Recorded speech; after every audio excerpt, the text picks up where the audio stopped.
Hello, and welcome to Wavicle, the podcast that reflects on the process of being part of Social Action Inquiry Scotland. We delve into what has emerged for us during this process of being part of the inquiry. We highlight our learnings and unlearnings, and we explore the topics that have been rooted within us. I'm Amanda, and today on the podcast, I am joined by Deborah, one of the inquiry's co-leads. And I'm also joined by Catherine-Rose, or CR for short, who is one of the inquiry's co-chairs. In this episode, we expand on the concept of emergence and the elements of the Emergence strategy by Adrienne Maree Brown. The Emergence strategy taps into change. It takes inspiration from nature and from the science fiction works of the writer Octavia Butler. We invite you to reflect along the way with us, and I offer some questions to ponder at the end of the episode. Now let's get into the conversation. Welcome, Deborah, CR. We're going to talk today about emergence. But since we're sitting down together for the first time in a little while, actually, I just wanted to offer a check-in question so we can land in the space. Since we're going to talk about emergence, and I've got the Emergence strategy book with me, I was wondering whether this check-in question would kind of help us land.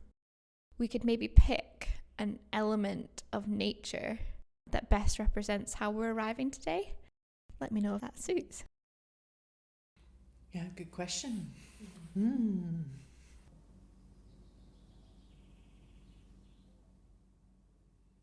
I don't think the mics are going to pick up how adorable it is hearing those little birds singing outside. They want to be involved. I'm trying to inspire us. Element of nature. I'm going to jump in and say, I'm going to take the bird. I'm going to take a little bird, getting all the little sticks and leaves and everything to build a nest. I feel like that's how I'm arriving today, because I feel like this week I've been trying to take all the little bits and pieces and put them together and to construct one thing, being the social media and the website and the plan for the podcast. And I'm kind of relieved that I'm starting to see a little bit of a nest now, and might start to settle down in it for a bit. So I feel a little bit like a little bird. I've got lots of images in my mind. I think the one for me is a spider web. I'm always kind of amazed when you see, sometimes the spider webs are kind of, somebody's walked through it. And, somebody's been, a little spider's been very industrious overnight or something. And then like a leaf has fallen through it or someone's walked through it. And so part of it is damaged. But then there's something about, then you're watching it get reconstructed and re-knit together. So there's something for me around this time. Feels like we've been very industrious. We've been building a lot over the last few years, together with the social action inquiry guides and the partners and the storytellers and communities we're working with. But things also sometimes take a little bit of a knock, or I've had a bit of a knock in my personal life. And so there's something about knowing that we've built lots of things and that we can keep reconstructing even when something unexpected happens. I'm very much like you, CR. I'm having a lot of energy, so I'm finding it difficult to kind of relate to one element.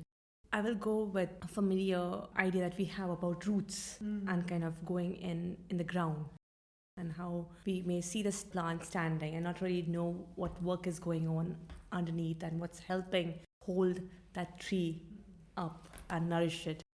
And sometimes we just look at the tree and talk of the tree, but forget what is underneath and what's going on. And I think in my own personal life as well, the same analogy on two different grounds. One is there's lots going on inside. And as we come into a public space, we bring in the more nourished side of us and kind of try to mask the side which actually helps keep that aside, which may not always be as nourished. So, which may actually be kind of dying or having a rebirth of its own in many ways. On the other hand, it's also about all those other parts of our life who are nourishing us. They are there constantly as a foundation, whether they are our values, whether they are family, whether they are friends. Those are our roots. In the way that feels best for yourself, how would you describe emergence to someone? Because I feel like it's something that when I've tried to describe, I end up just saying we go with the flow. But I know it's so much more than that. If you were meeting someone and they didn't know what emergence was, how would you describe it to them? I have always looked at my ways of working in the past in a very linear fashion. And for me, emergence is non-linear, but it's also a response to change. And I think that's also inspired by Adrienne Marie Brown, but also Octavia Butler's work on change, because I think our life is about change. I have tried to control so many things which is against its own nature and done it very unhappily. And I think that's, for me, that describes my own personal definition of emergence in many ways. Emergence is about not resisting change. It's about embracing it, observe it, and understand it, and work with it. I think that's something which also, when we talk about nature, it's what nature does. It just sees how the climate is changing, tries to understand it, and then either sheds itself or tries to build itself up. That's how I like to embrace emergence, as my response to change. But once I've had an opportunity to understand that change and then respond to it rather than resist it. Yeah, I love that. I think it's really important to speak to that idea of resistance or control, that sometimes what we're trying to do is, avoid the sense of change or control, prevent change, or force things to change in a particular way and exert power and influence in unhealthy ways. For me, there's something in emergence about trusting that there is an arc that is potentially, productive in the widest sense. I think about a life cycle, and I think about those kind of stop motion videos of a seed growing into a plant, growing into an apple tree, or growing into an apple, and then something falling off and decomposing and going back into the ground. That for me is the emergence cycle, that it contains the beginning of things, the growth cycle of something, and also the death cycle of something, and then the composting and circular motion of that one thing flowing into the next. Whereas I think sometimes we live with this fear that we have to prevent the worst from happening, and we don't trust each other, and we don't trust our systems to be responsive and work for healing. I think there's something that we fear that that's not the case. And part of emergence for me is trusting that there is an arc of healing that we can find and follow. How did you both feel when your first experience of emergence or your first experience of emergence within the inquiry? What were your initial feelings around that, if you can remember, if they were resisting or whether they were embracing? That's a good question. First experiences of emergence. In my very first experience, I think, was the invitation when I was appointed was to meet with Sam and have that conversation to see if we were a good fit. It's a story that I think we tell from time to time because I think it does signal that we had a choice to make with each other, which is unusual, I think, actually, in any kind of appointment to a role. You might have your own individual choice, but the signaling that you are in relationship with others and that you need to choose each other and choose each other in the work. There is something in that which signals to me emergence, because that was an unknown conversation. How do you go about choosing someone who you've never met? How we found our way in that conversation, we're finding each other, finding the work, finding what was important, finding values, all in probably 25 minutes. And that set us up for how we have continued to work. And I think how we've started to work with others is that kind of find each other where we are at and find each other in the work. And I think for me, the value of that was Sam and I were also both in transition. So Sam was moving on from the Junction, which she had helped establish in Edinburgh. So I had just moved back to Scotland after being in England for a number of years.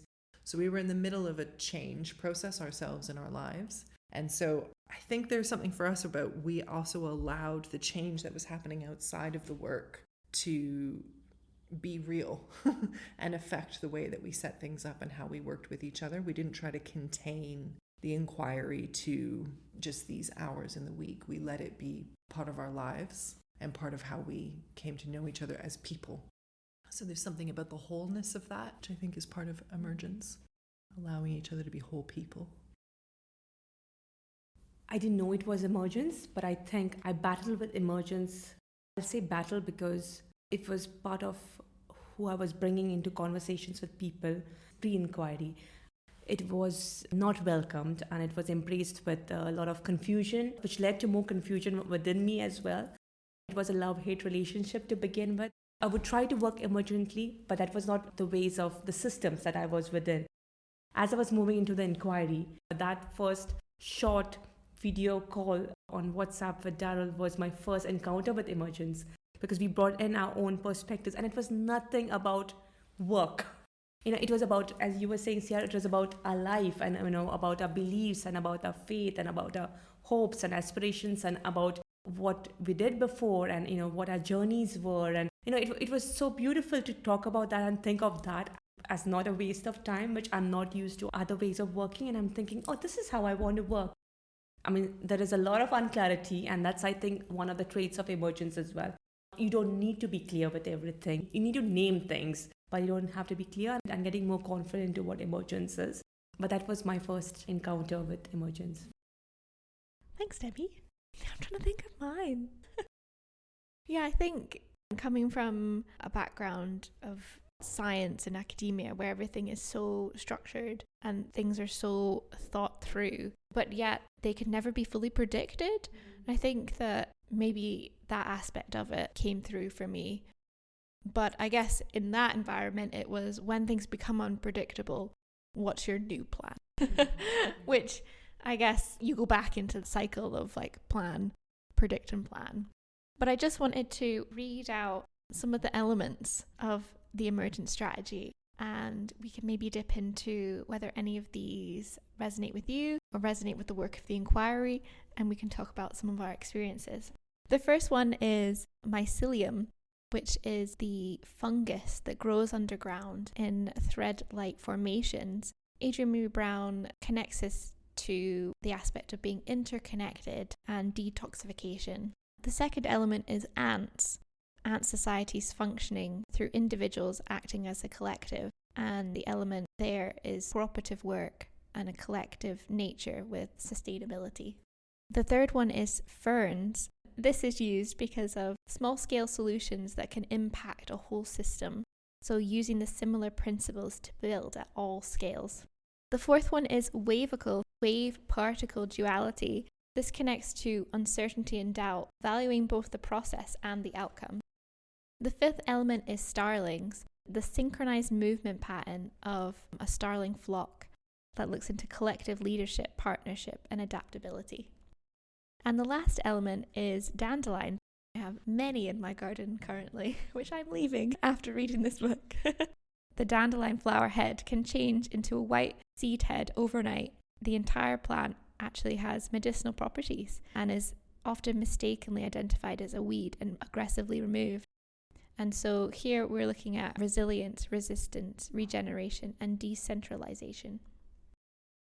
So I'm wondering, do any of those really connect with you in terms of the work we've been doing in the inquiry?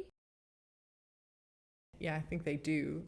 I often think of the inquiry as sort of, like a jellyfish or something that's radiating. There's elements that are always radiating out and then contracting back in again. So, the thing about decentralized work and collective leadership, there's a few very strong elements of the inquiry like that. So for us, when we began, we started working with 4 communities in Scotland, and each of those communities has already been doing lots of work to drive forward their own particular kind of social action and social change. And that work was happening. That work was already happening by collectives of people. And part of what we have done is be part of that and join some of that up. And some of the ways we've been doing that, for example, is to work with storytellers to help tell the story of that work and how things are changing. So for us, there's something about being part of the kind of industriousness that element describes, of all of these busy collectives, and us being able to come into some of those collectives and be part of that change process and be part of the story of that. But we've done it in a way that, in fact, it isn't me, it isn't CR coming in. It's actually done through leaders within those community groups and also storytellers coming in and being paired, and they are leading the storytelling process. in the same way that the communities are already leading their change process, and the inquiry's work is really about offering something in that supports the conditions for that. So it's very different from, I think the alternative would be something that would be quite directive, and where there would be a strong sense of ownership, for example, from the inquiry of these resources have gone into X activities which have produced Y outcomes, therefore all of this has been beneficial. And actually decentering the inquiry, putting ourselves in that kind of collective, means we can only ever see ourselves as part of that ecosystem that we're trying to help strengthen in our ways. So I think that speaks to some of the elements that are in there. Yeah. I completely agree with all that you've said, CR. The collectives and the ants working together, and the sustainability that this brings, because you're not controlling anything. And together with that, there were two other elements. There's so much that can identify with, you mentioned, Amanda. Another one was about the dandelions, as they are kind of nourishing and, in many ways helping growth. And I think we have been quite nourishing for ourselves. So there has been a lot of self-care around bringing your whole self to any space that we have been part of, has been a value that we have used in our work with each other, a 5-member team, but also when we interact with the community. And also of resilience. And sometimes resilience, not for the sake of using resilience as a term, speaking to people who survive, but also using resilience in a way that is exhausting. So challenging things, even concepts like resilience, they are more empowering and less about making the person feel fragile and a victim. I think the whole idea of collective and decentering has been closest to my heart in the work that we have done. And it has been difficult. Actually, I wouldn't say that it has been easy process as we kind of invoke these elements in our work. It has been difficult for us to go with it, because sometimes you feel, oh my God, I'm losing control of things personally. And I think as a group, sometimes we have struggled, the inquiry has struggled with this, but we have been nourishing each other to help support that collective and a decentering nature. And that's why having a core team that believes in emergence is important, because you need to support each other when you struggle through these elements.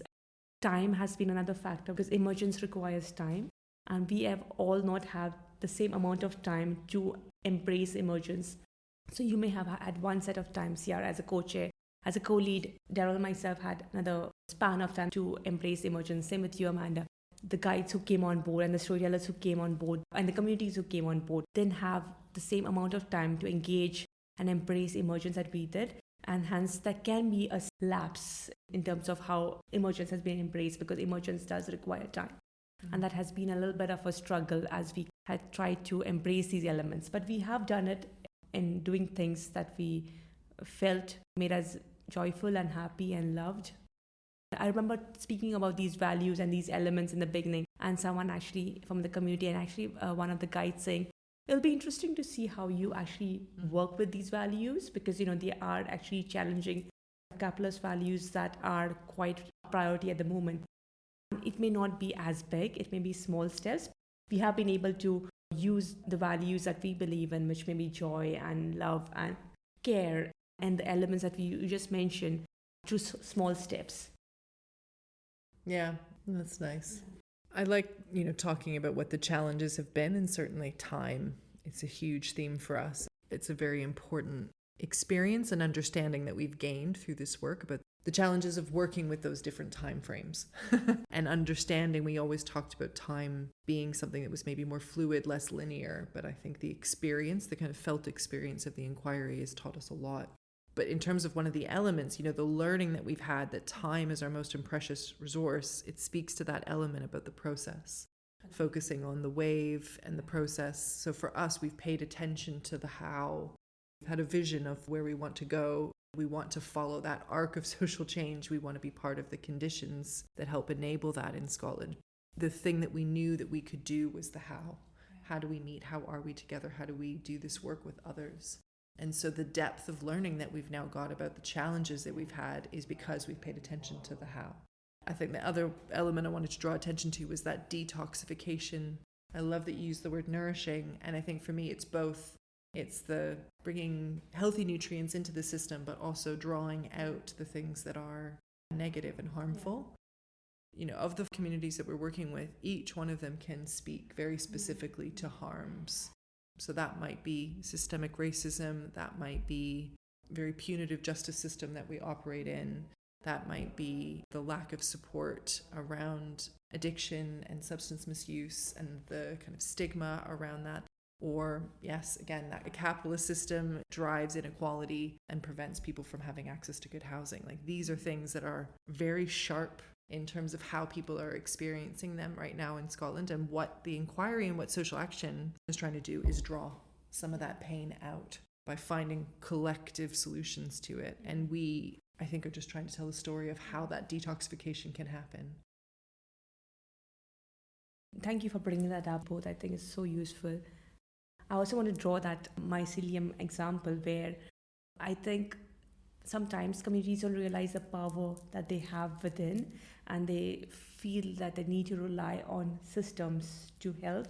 But I think our work has shown how much power communities do have and how much hard work they are doing within the community.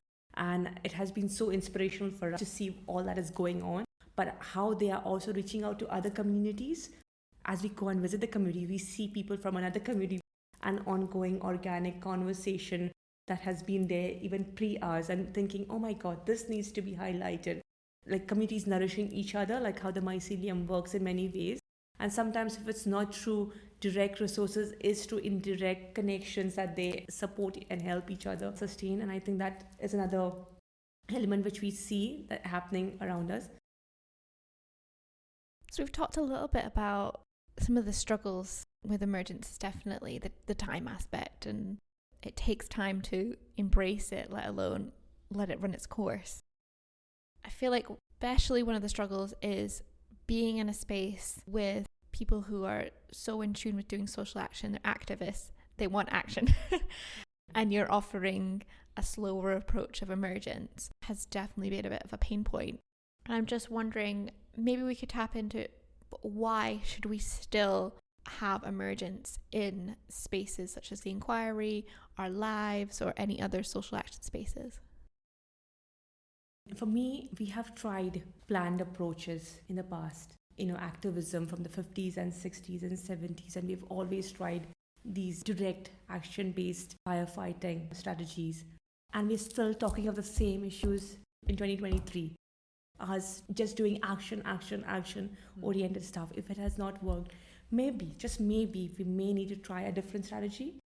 And if a different strategy means going a little slower but having more impact, it's going to be much more productive and sustainable and transformative. And that's, for me, is where the value of Emergence lies. The value of Emergence lies in seeing the non-linear patterns, seeing non-binary patterns. We as a world have always seen labeled or boxed up patterns. If it's messy, let it be messy. If it's chaotic, let it be chaotic. And seeing the beauty in that.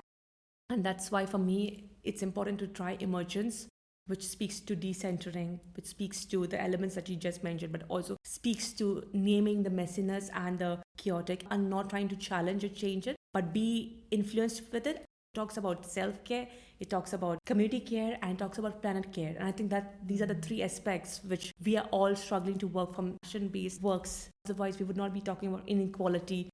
And Emergence doesn't talk about changing worlds. It talks about change as being constant and working alongside rather than working against. If embraced by more of us, can actually help us see some value in Emergence as a strategy. Yeah, I agree with that. It's interesting, we were talking about that word resilience before, and there's ambiguity around that word now because it has been used too much to talk about how communities are resilient, as if there can just be more and more inequality with the expectation that people will just survive and be resilient within it.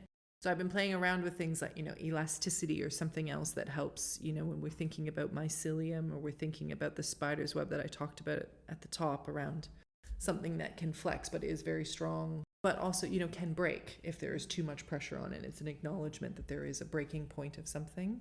And so for me, the idea of thinking about Emergence in the context we're in is that we require collective. In order for things to shift on that arc of healing that I was describing, that requires these networks of folk working together, and it has to be more than the kind of fragmented services and silos the way that we have now of, okay, there's a justice service or there's a justice department within the government, and so then everything that's justice related is held within one space, and that conversations that might be the same that cut across to institutional racism don't happen. And so what's happening in the inquiry is we're looking for the connections between punitive forms of justice and the values underneath that, institutional forms of racism. What is the read across between this? What's the work that people are doing in those spaces? How can the connections be built between?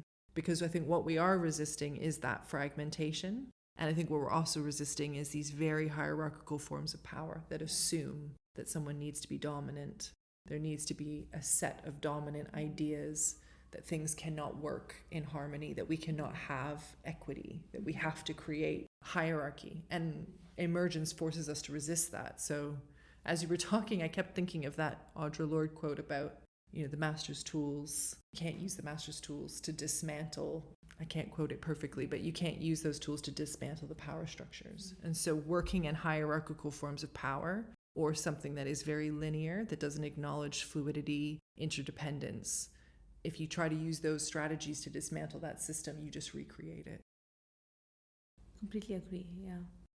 I think also emergence gives power to a lot of fragile identities to be named, and also to name grief and trauma and all these things which have been shied away from, like citizenship or ethnicity or sexuality, or I'm often reminded of Japanese art where our fragile identities sometimes make us more beautiful, because the healing is as beautiful as anything else. Emergence allows for bringing that whole self, and I think we all have tried to wear masks in many ways. If you talk about a prefigurative future, and I talk about legacy for generations to come, I think it's about handing that fluid, open world to the next generation where they are able to feel included, feel unmasked in many ways. So as we're coming to the end of our conversation, I was wondering if you could both give a lovely wee offering or a nugget of information for our audience in terms of maybe one thing on how they can adopt Emergent either in their lives or in their social action work. I think the nugget for me is, I think emergence is the state of being that we're experiencing all the time, I think. And so for me, it's about the first thing I try to do for myself. It's a daily reminder, honestly, because you can forget, is to just notice where it's happening and try to find that trust. People come together all the time just in conversation, unexpected things happen. You run into somebody on the bus. Somebody recommends a book to you just at the time that you were looking for something, to read on that topic. Something pops up in your email and you remember a thing that you thought you'd forgotten. Like, these things are all around us constantly. And I think, when we talk about communities driving social action, that is how that happens. That is people coming together around a collective idea or issue, and an initial conversation starts to lead to something that can be 5, 10, 15, 25 years of action in that space. But it begins with those connections, finding the synergies, the kind of unexpected ways that we come together. I suppose I have this sense at the moment of that there's lots that we don't control, and that when you start to look beyond what you're controlling, you start to see the interconnections constantly. And when you think about the people in your life and the interdependencies that you have with your family or your friends or your community, it's constantly around you. And it's just noticing that and feeling that, I think, is the first thing. For me, emergence is about being true to yourself, to what you're feeling and what you feel needs to be done, and listening to that bit and not thinking of the ways of the world, but listening to what is true to you and your way of being and doing, because I think innately, emergently, and will respond in a way that is true to ourselves, but also true to the community then, and then true to the planet. So in terms of emergence, I also want to convey that is related to change. And then no matter what you're feeling now, particularly if you're feeling low or you're feeling trauma, it will change. And this is a part of the process that you need to go through in order to become more beautiful and more joyful and happier. So I think for me, emergence is really to change and us embracing it in a way that is making us more fuller. Thank you, Deborah. Thank you, CR. I feel like you start the day saying emergence, and as I offered, it's a go with the flow. And it's been so nourishing to have this conversation with both of you and to really expand on what that means and what that feels to be in. So I'm really grateful that you've both joined me today for this conversation. Now, usually we would have a checkout, but I know, Deborah, that you brought along a poem that really resonated with you today, and I was wondering if you could read for us. I just read the last part of this poem called Little One. Little one, I want to show you the stunning, abundant world. But instead, I have to tell you how we are, and let that break your heart so that you can change. I'm sorry for the burden. I am sorry for the truth. I am sorry for the pale, pale time that we live in. I want you to dream so big, but first, I have to wake you up. It's beautiful. I want to say thank you as well to you, Amanda, and to UCR, because I never thought of emergence as I spoke today. I just went with the flow. But I think to have this opportunity to actually think of it as what it meant to me personally and in the work of the inquiry was refreshing. And I didn't come as prepared. I just came thinking that I'll work emergently. And I think I'm happy with the way I've felt about emergence through this conversation with you. Thank you. I love that. When we started, we were holding hands because there were some nerves for us as we undertook this conversation. And so there's something for me about that mycelium. We replicated it. Now we're holding hands again, replicated it by being connected to each other and the strength of that. So the conversation has been one which really reflected, I think, those interconnections. I'm grateful for that.